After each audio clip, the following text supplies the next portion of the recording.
По поручению главы республики в этом году Удачнинский горно-обогатительный комбинат заключил договор с Московским научно-исследовательским институтом. Задача – провести замеры содержания радионуклида в оборотных водах обогатительной фабрики номер 12 и на водах подземных вод. С этой целью специалистами института в сентябре был выполнен полевой этап работы. О том, как шли исследования, смотрите в нашем следующем сюжете.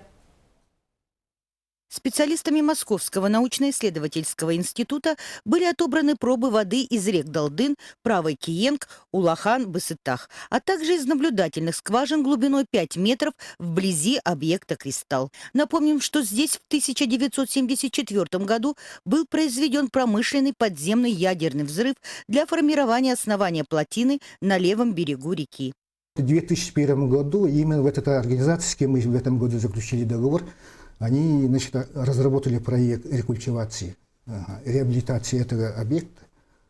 И только в 2006 году в рамках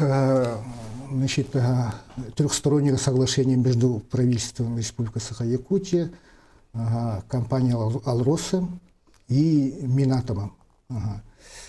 Все полученные пробы обработаны в лаборатории радиационной безопасности научно-исследовательского института. И после проведения радиометрических, спектрометрических и химических анализов будут получены окончательные результаты. Аналогичная работа выполнялась в апреле 2013 года кафедрой ядерной физики Северо-Восточного федерального университета имени Амосова под руководством профессора Степанова.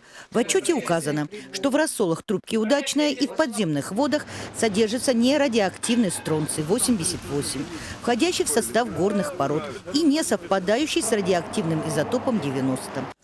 По результатам проведенных мониторинговых измерений специалисты научно-исследовательского института должны разработать прогноз возможной миграции радионуклидов и дать необходимые рекомендации по проведению мероприятий, обеспечивающих безопасность на всех объектах Удачнинского ГОКа. В основу прогноза лягут архивные данные и новые результаты исследований.